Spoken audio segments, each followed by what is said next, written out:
Pendant 2 jours, les meilleurs escrimeurs partent à l'assaut de Monaco pour disputer un tournoi organisé par la Fédération monégasque d'escrime.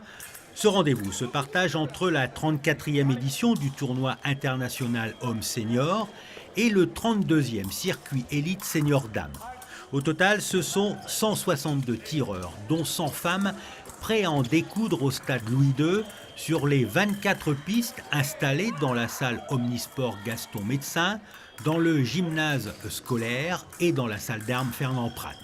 Ils viennent de Monaco, de France, d'Italie, d'Angleterre, d'Autriche ou encore des États-Unis. Monaco l'escrime, c'est une grande histoire d'amour et la principauté, une véritable terre d'accueil. Le premier grand tournoi international a vu le jour en 1910. 108 ans plus tard, le tournoi existe toujours sous une autre appellation, certes, mais il reste un rendez-vous incontournable. L'escrime à Monaco a été fondé par Jules Prat au début du siècle et depuis c'est vrai qu'on retrouve des membres de la famille Prat, soit à la présidence, ce qui est mon cas, mais également en tant que maître d'armes et surtout, et ce qui est le plus important, comme tireur, puisque nous avons encore aujourd'hui 2 jeunes de 9 et 17 ans qui sont tireurs dans le club de Monaco et qui sont des Prat bien sûr. L'arme choisie pour ce tournoi est l'épée. Seule la pointe est utilisée pour toucher et contrairement au fleuret ou au sabre, toute la surface du corps constitue la surface de touche, y compris les chaussures, le gant et le masque. C'est très tactique, il faut toucher sans se faire toucher, donc oui c'est très tactique, très difficile, mais c'est un beau sport. Qu'est-ce qui vous plaît, vous, dans ce sport ? Ce qui me plaît, c'est le combat, l'adversité et le fait qu'il ne faut jamais rien lâcher parce qu'on fait de l'épée en plus et c'est un sport où c'est une discipline où tout est possible et c'est ce qui me plaît, c'est que tout le monde peut battre tout le monde et c'est intéressant du coup. Sur les pistes de 14 mètres de long et de 2 de large, les tireurs se font face et se succèdent. Un rythme effréné qui fait transpirer les athlètes. L'épée est en effet une discipline très mentale qui nécessite beaucoup de concentration, de technique et qui est également très physique. Il faut être physiquement prêt, il faut être techniquement prêt, il faut être tactiquement prêt. Voilà.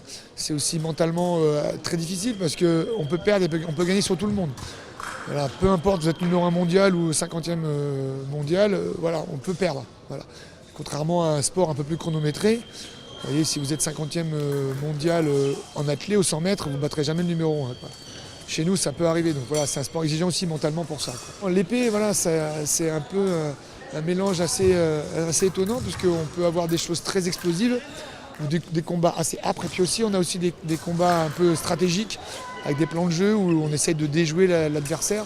On peut prendre plus son temps, donc on a aussi un avantage par rapport au temps du match. C'est-à-dire qu'on peut gagner autant 15 touches qu'en 9 minutes. Vous voyez, on a 3 fois 3 minutes avec 1 minute de récupération entre. Donc on a aussi ce loisir stratégiquement de pouvoir utiliser le temps et le score.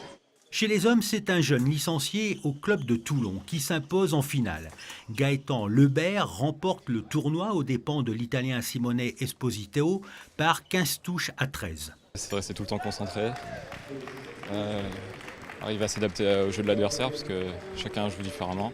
Il y a des attaquants, des défenseurs et tout, du coup il faut tout le temps rester concentré et attentif à ça. Et c'est rapide en fait, ça dure 3 fois 3 minutes, ça fait 9 minutes au total mais c'est intensif, hein. C'est comme un combat de boxe, c'est très rapide, on n'a pas trop le temps de respirer. Puis en plus il faut réfléchir en même temps pour adapter son jeu à nos adversaires, du coup c'est très rapide. Chez les dames, pas surprenant de retrouver 2 Françaises en finale. L'équipe de France a fait le déplacement à Monaco avec 14 de ses 16 meilleures épéistes. C'est Joséphine Jacques-André Coquin qui l'emporte en battant Marie-Florence Kandassamy 15 touches à 9. Le tournoi se termine par la traditionnelle remise des récompenses avec entre autres la Coupe du Prince Albert II.